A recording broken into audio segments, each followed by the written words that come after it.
Alright, welcome back to Jake's 13 Days of Anime. And on day 10, we play Quantum Conscience. Yeah, that's what that is, I guess. And in case you didn't know, I'm doing this because Nagala had a bundle where if you pay like $3.50, you get 13 games that are like visual novel, anime related kind of deals.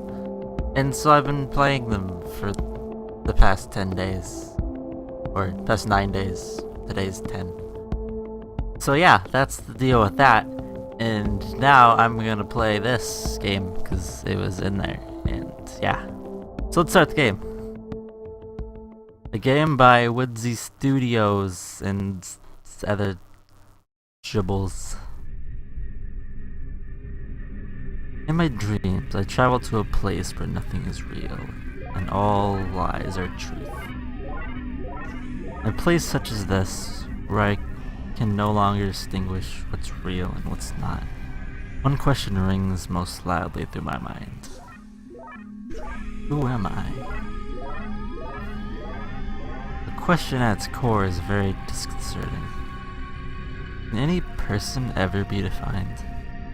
If so, what traits matter most? My past? My potential?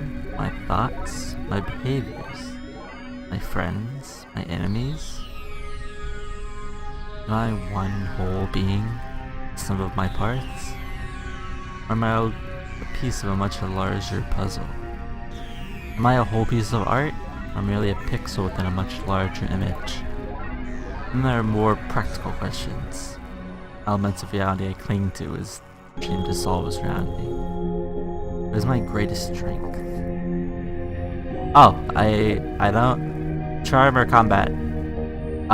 Neither really, but, charm. Sure, I guess. Let's go with that. What is my greatest weakness? Short temper or gullible. I'm more gullible. What is my body? What? What question is that? Oh, okay. Male. These facts are a part of me, but do they define me? Chapter 1. Return to Bali. Return to Tibbletown. Return to Tibbletown. A Malik. Is that how you say that? Sure. Well, Blair, are you ready? Am I ready? He asks. Mentioning himself. Hell yeah, I'm ready. As I stare out the window, the little orb in space, waiting my arrival. Restraining the urge to jump straight off the spaceship. This last 6 years, I've lived deep underground, training for this very moment. I dreamed of the day I would return to my home planet and play the part of its savior. Now that Malik asks me if I'm ready, my stomach squeezes into a cold fist. My stomach constricts and I struggle to breathe. Truth is, I'm terrified. Oh hi, you're Gray.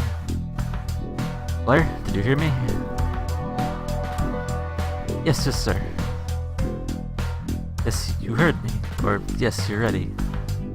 I heard you, sir. And yes, sir. I think so, sir. Let's save us, Blair. Already stop saying, sir. But now I give you permission to drop the formalities. May speak freely. To be relieved. Formalities are really such a pain in the ass. But now that I can say whatever I want, I find myself speechless. Alright then, I'll go first. I know this mission will be hard for you.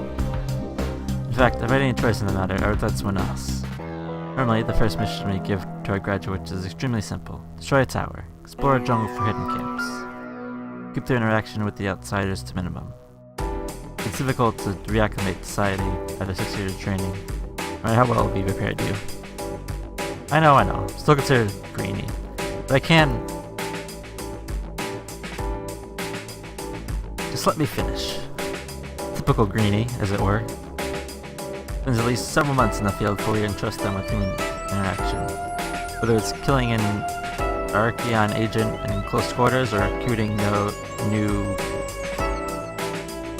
foes or FOEs? I'll go with foes because it's easier. A year should pass for the chance to work in espionage. But you, Blair, we're asking you to do the unthinkable. Asking you, the soldiers green as they come, to march straight home 6 years later and act like nothing has changed. The fact of the matter is, you're the only person physically capable of spending time on that planet without needing a trip to the sick bay. I could do it, Amalek. I want to do it. Do you now? That's funny. I don't remember giving you this mission because you wanted it. If that's the case, Blair, then please tell me. Why? Why do you wish to go home and lie to the people you once called friends? Because the whole society is a lie. Everything they taught me growing up. It's all one shitload of lies. This is hacked. Someone fixed it. Knowing this gives me the courage I need. Now I feel ready for anything. But for some reason, Amalek's shoulders drop and his face becomes pale. What's wrong, sir? I'm telling you that I'm ready to do this. Hope so, Blair. Son, save us. I really hope so. Oblige me then. What are the rules of conduct, which every soldier of foe must uphold at all times? 1. Live free or die trying. 2. Choose stealth over open conflict. 3. Never disclose your true mission to anyone without your lead's approval. Good. And who's your lead, Blair? That would be you. Don't forget that. I forbid you to tell anyone on the planet the true nature of your mission. Your partner, Marol, is the only person who can share your confidence. I don't care how much you trust your old friends, or a poor civilian asking your help on the street. It's simply too dangerous to spread the truth of your progress. Break the rules, Blair. I'll disavow you myself. It's like that, then like after all the trouble you went through to recruit me, for 6 years in training. Don't test me.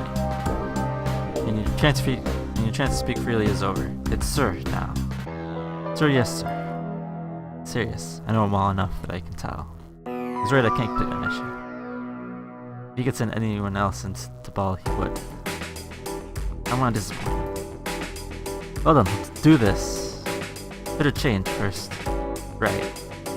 Blair. Yes, sir. Good luck. Thank you, sir. But I don't need luck. I was bored for this mission. It's funny the sort of things you start to miss after spending 6 years underground. Miss the weather. Even on Tabal, the weather is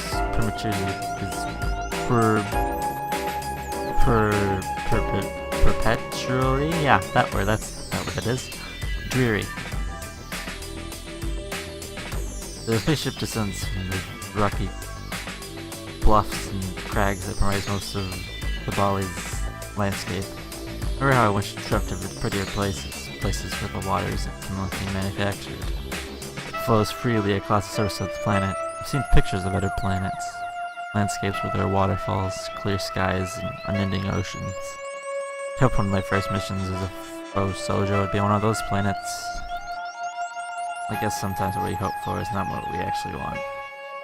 Because when I take my first step up on the Amalek ship and breathe the thick, toxic air for which Tabal is famous, surprise the sensation I'm finally home.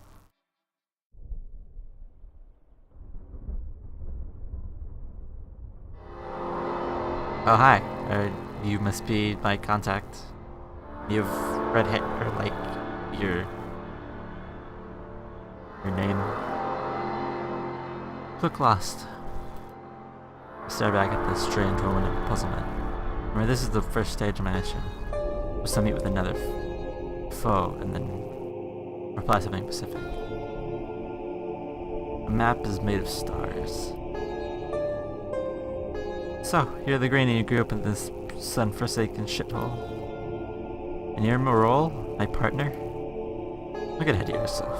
It'll be years before you're qualified to serve as my partner. Oh, my mistake. I thought you were my age. Hard to tell with that luckily mask you're wearing. Agent is your short straps. Short straps? What? Okay.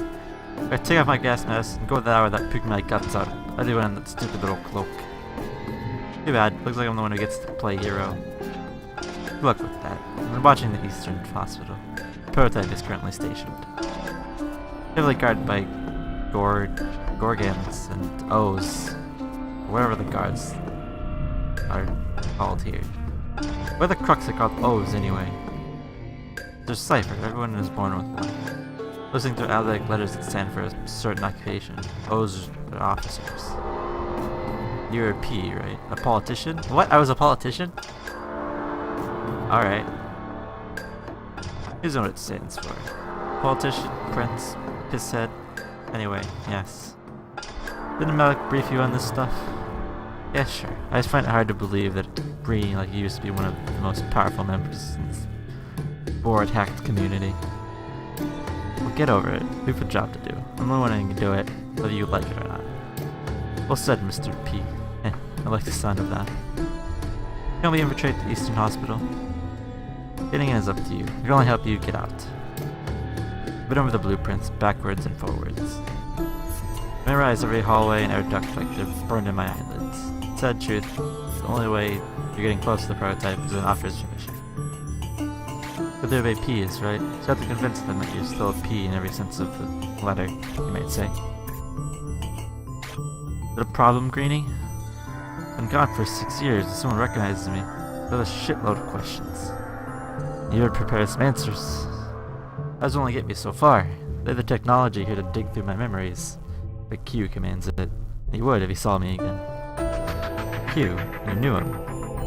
Cipher P's have the privilege of conversing with Q on a regular basis. And lucky me, as one of his star pupils. When it comes to that, Blair, you know what you have to do. Right, live free or die trying. Well then, you better make sure no one recognizes you. As long as I dread the task of forming, I prefer to get it over with, so I don't waste much time.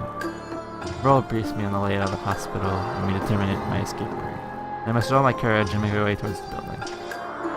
We must pass through the streets of Jumanji itself. This is the capital city of Tabale. Only good at the fact this Q's tower stretching high towards the sky. The city itself is filthy and dilapidated. People trudging across its irony streets with their heads drooping between their shoulders. As a young teenager who didn't know any better, I'd watch through these streets with pride. It was a P, privileged member of society. I relished the way that people growled at my feet and obeyed my every whim. I especially liked the child with the Gorgon at my side. One of the large cat-shaped robots that maintain order. I called my old pride as I approached the task ahead. I'm gonna pass as a P and I ask if I need to act as if I got the world under my boot. Malik was right. Acting that way, in spite of my training in episodes, was damn near impossible now that I know the truth. What would is just one big experiment being performed by Archeon. Even its dictator, the Q himself, is a puppet on Archeon's strings. Hospitals is a place where people get medicine. It's another tool used to force the ignorant civilians onto their ongoing role as test subjects. Cypher, oh no! Stop right there. I urge panicking instrument fronted airs. The officer approaches. Wait anxiously. They appearing to be impatient. The way he pulls a small document device from his belt and points it towards my face.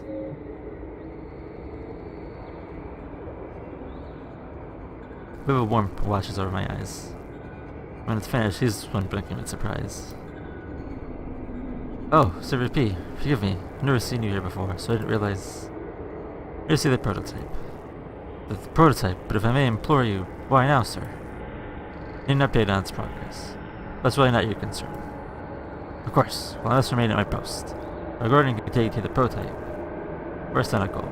Once at a time, Gorgons were my favorite companions, but right now, you can be my undoing. Gorgons are large robots, shaped as feeling creatures, with mechanical brains connected to a complex network all throughout Tabale. They are programmed with sophisticated intelligence, but allowed no free will. Must obey the hierarchy of ciphers across Tabale without exception. Gorgons don't need handheld scanners to read someone's identity. They can scan people's eyes just by holding their gaze. More importantly, they can then download all of that person's history to a central database. At one glance, they'll know everything about my previous life into Bali, my rise once to the P ranks, my rebellious behavior, and my sudden disappearance. The only question is, will I consider it significant? Now I decide to head to my bed and avoid its gaze. Normally, they might insist on scanning you, but in this case, that an officer already has. Dorgan DD1, lead the cipher to prototype. I obey. Dorgan bows his head and shifts to Shine's body. Despite the awkward frame of metal comprising its skeleton, the robot moves with incredible grace. I can't help but admire that technology of an Archeon, even though the extent of their evil, so watch the Gorgon move. No legs pump down the hallway with its surprisingly soft steps. Following it quietly, starting to feel at ease. It suddenly turns and looks at me. Cypher Blair Pollock. What of it? Keep marching, Gorgon. Lead me to the prototype. No. Don't obey. Here's a scope. Server Q enters command to notify any information regarding your location. Informing. No, don't inform. Don't inform! These robots are useless. Waiting for the Q overrides all else. Even a P. At this very moment, the U-11 must be computer entering that Gorgon in the Q's palace. Second Gorgon will walk right up to the Q and tell him I'm here. Look around in panic. I just came out of 6 years of training in combat and espionage. I know quite a bit about defending myself, but not from a Gorgon. I ran the ladder for some weapons I might use against it, or a trap I could lay, but I already know it's hopeless. Seen in square, I've seen Gorgons crush humans between their huge metal paws. I watched their steel fangs pierce heavy armor. I know that to physically engage with this monster is useless. I failed. My first mission for the foes. My one and perhaps only opportunity to prove myself to Malik, ruined over before it started. Yet the Gorgon's still standing and not moving. I feel the faint stir of hope in my stomach. With other things to do, I'll see myself to the prototype. Unnecessary. Q is currently occupied. I'm informed of your presence at the first opportunity. Meanwhile, I can show you to the prototype. Fine. Just hurry it up. Gorgon has no choice but to pay me until the Q deems otherwise. But hasten onward. Meanwhile, my rights races further. As Q learns my arrival, he'll probably tell the Gorgons to escort me to the Q's tower so he can speak with me. Once that happens, any command the Q gives would override mine. So what I really need to do is buy more time. DD1, stop. Gorgon stops. Look ahead, do not move. Aim back at my training. What's taught me everything we knew about Archeon technology. Nevermore, I grew around Gorgons. I knew the shape and layout of their bodies with the back of my own hand. I should be able to figure this out. We ran the Gorgon, and then checked to make sure no one's watching. Pictured about the skull.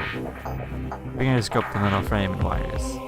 Thinking I need to disconnect, but first I need to move a steel plate that appears welded in place. I turn on my cloak and pull out my V6 laser pistol. It's a full-class weapon, which is why I need to keep it hidden.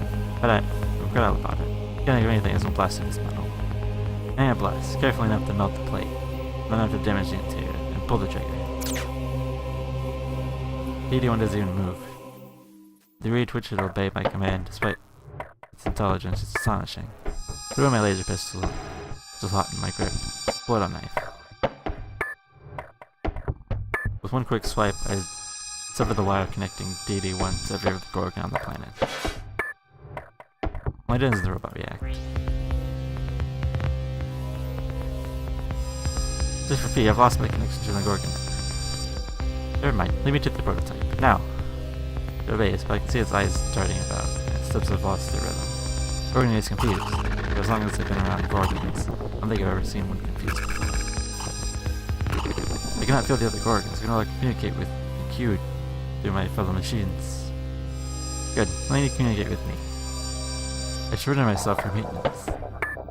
No DD1, I forbid you. Watch Gorgon barely, even it leads me onward. But what is disoriented? For its entire existence, it has shared one constant with 1,000 of fellow machines. Now it is alone for the very first time. It's still a machine, and it's programmed to do whatever a Cypher P commands. For very long, we approach a lab room. Prototype is beyond this door. An electric lock in the door with a numeric pad. Tell me the code. Wait, expecting it. But for a moment, anyone's mouth just hangs open. You don't remember. You don't have access to the server storing that information. You gotta be kidding me. Organs do not tell jokes, they repeat. My teeth irritation while trying to stay calm. I feel training taught me to be calm, even in high-stress situations. I've never been a particularly patient person. I'm so close to support up I can already feel it in my grasp. It delays based on blast 2 shots through the keypad. The laboratory hisses open. I sit in the light. The table quench chokes me. The smell of fear, sweat, and pain. The glossy sensations are contagious. I sat at the chair in the middle of the room, imagining the horrors that happened here as Archeon tested one human suspect here after another, all for their precious prototype. We folks don't even know what it's capable of yet. We only know it. We have to take its power out of Archeon's cruel clutches before it's complete. PD1, show me where the second Gorgon has followed me into the lab room. PD1 remains out in the hall, still looking about in confusion.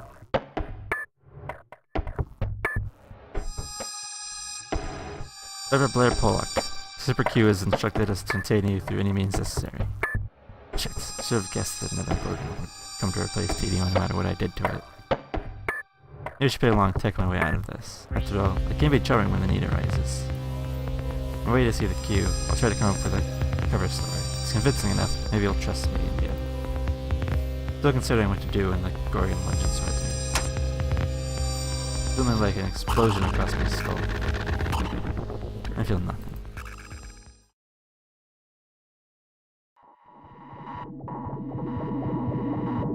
I am me. I'm a sequence of memories strung within a human soul. A speck within the universe. I'm here, but where is here? I'm small, so very small. Darkness expands forever, creeping inside me. I feel the pieces of myself bleeding away, losing all edges. What defines me? I'm Blair. I'm a man. I'm charming. I'm too trusting. But these are meaningless details. Just mental facts to solve, I become a part of the cosmos. A mass of living memories and emotions. On one giant tangle, I can feel the threads, tickling me one by one, coaxing me to join them. Myself unravel and become something bigger. The boundaries of each person are so easy to dissolve. I can feel them all melting. Onslaught of memories and feelings, wave after endless wave. The ocean is infinite, and it slowly drowns me.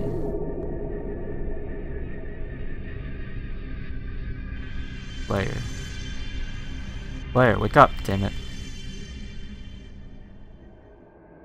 This lingering caution, this confusion clings to my mind like cobwebs. I question my ability to judge reality, because the person standing before me is a ghost from distant memories. Think, Tara, you're awake. Veramis, is that really you?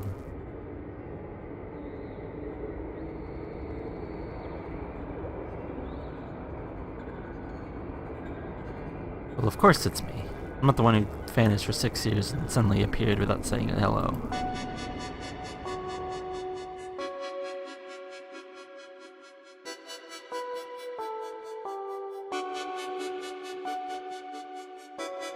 Seeing Veramis fills me with an onslaught of mixed emotions. Except for P like myself, who's my closest friend growing up on Tabale. Veramis spent almost all of our time together. We were rarely apart. We were so different. Me, outgoing and energetic, him, moody and reserved. So that's why we made such a great team. Never got in the trouble, he was always there to get me out of it. For a brief moment, this feels like one of those old days. I hacked up and now Veers runs to my rescue. But things are different now. I'm different. I know so much that Veers does not. He may not know it, but he needs saving more than I do. Stop gawking and get up. We don't have much time before the O's come back. Then I'm on a chair in the same laboratory I broke into. My wrists and ankles ache where there's a touch of the seat, but Veramis was freed me. I sit up, I groan and clutch my head. I feel like someone struck my skull with a hammer. I need to find a fin, but deep cut is already healing near my neck. Shiver crawls through me. My head. Are you gonna search my memories? I mean, did the O's search my memories? I don't think so. Dylan wants to do that himself. Diaper Q. I know what the crux you were doing in here. His rumors were developing a very important piece of technology, much to your misfortune. Dylan was busy, can't see you till tomorrow. Told the D's he could run some tests on you in the meantime. Diaper D is supposed to be doctors, but in truth they're often archaeon scientists operating here under the guise of normal citizens. What sort of hacking tests do they run on me? I don't know, but the important thing, we're putting a stop to it. I hate to see you turn up into the lab, right? Even if you have no idea what's going on with you. Anyways, I'm sorry, I have so much to tell you, but right now, I need to see the device the D's used on me. Fast. Why? The D's plan to use it to do something very bad things. Some bad things. Oh boy, I almost forgot how funny you can be. Famous, I'm serious. Since I left, I've learned so much about the forces controlling this planet. This planet, you speak of this, or others. Not too much already. I just forgot how ignorant the people of Tabalia really are. They don't know about space travel, or that any hospital world exists beyond this one. Because I don't have time to explain. I can't let the Q, or anyone for that matter, search my memories. If they do, then I'm done for. You're serious. I don't think I've ever seen you this serious in my life. Trust me, please. Let me get out of here with the prototype and I'll explain everything later. I realize that the words are a lie until I've already left them out. I can't explain everything. I can tell there is nothing if I do. Want the prototype too? Souls, places. She'll help you fly while I'm at it. It isn't sound of footsteps approaching. Please, Remus, hurry. We'll discuss the prototype later. I'll take the O's. That's all I can do for now. Give me a chance to escape. What good will that do if I leave empty-handed? I don't want to turn to Maria and Malik without the prototype. I don't want to see the disappointment on their faces and when they realize I've failed. Decide for Tina so your toes might close. Her name is Cora. Find her and stay with her while I sort out the dismiss. Find you there as soon as I can. Meanwhile, stay out of trouble. Not for your own sake, and for Cora's. Thank you, Remus. I'll do as you say. Then go!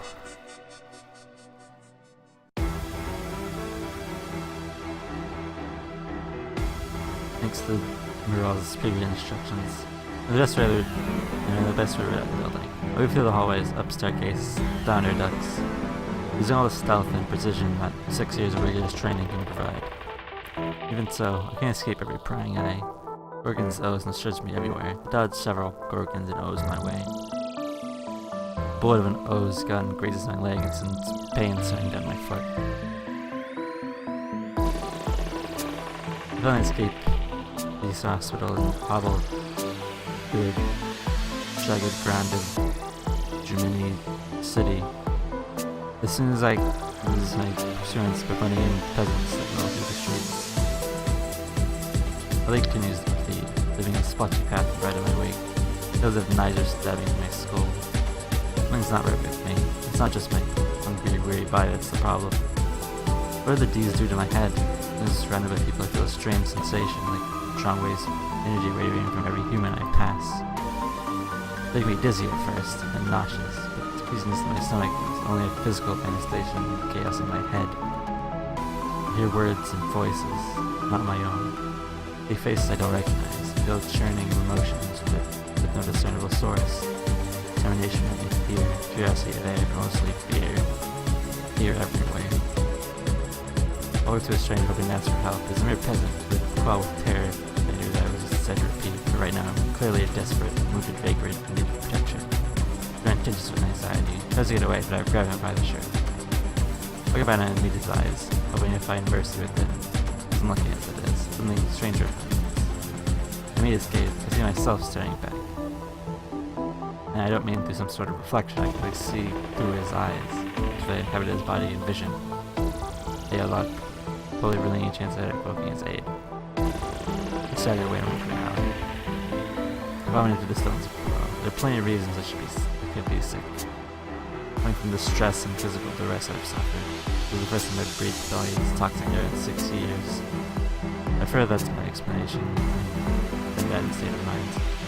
Big moch, my stomach continues to large as I've done before. I should move with stealth and calculation once I entered the city, but instead I bumbled about like a fool. Liberty named Core, first I'm ready to find her. There's no chance for refuge. How the crux will I find her?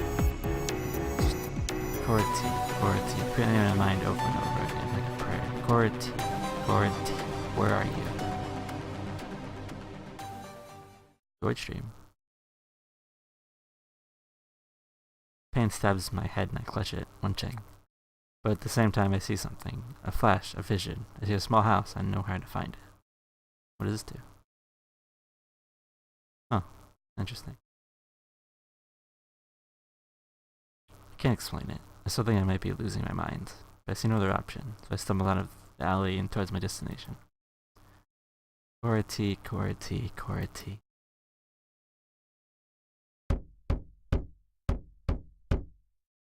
Cora!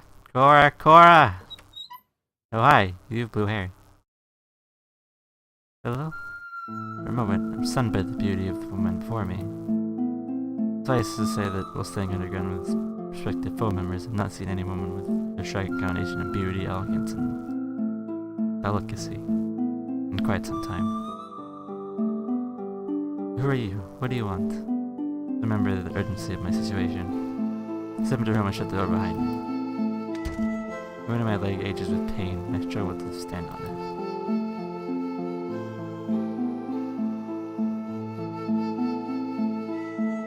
You're in trouble, you'll find no refuge here. I don't suffer struggles. I'm just willing to find you. I said you would help me. Hermes sent you, but sure, why come to me? You're a resourceful man, you could send you to Cypher D for your leg, or... These can't be trusted, that is something to me, to my head. You do things to all of us, what makes you special? Listen, Judge, you're gonna help me whether you want to or not. I'm a Cypher P too. I'm surprised by my outburst as she is. They'd point it. Those are the words of a noble foe soldier. The words of an arrogant teenage me who had no shame of it as inherent authority. Judge is the derogatory term used by the higher class citizens, mostly O's, D's, and P's for the laborers beneath us. The roll of ever-see of my tongue makes my stomach turn. The square quails under the knowledge that I'm a Cypher P. I realize that determination might be the only way to make her help me. Wish it wasn't so. My ongoing mission is more important than such a meager qualms.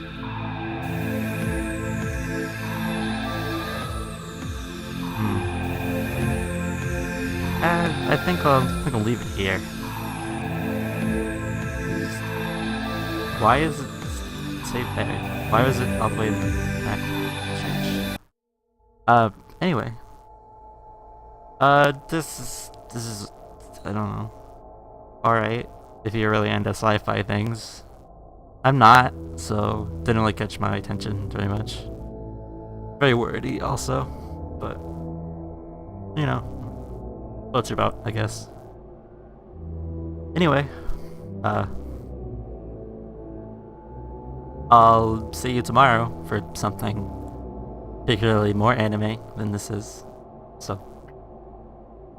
see you on day 11. Yeah, that's it. So, till then.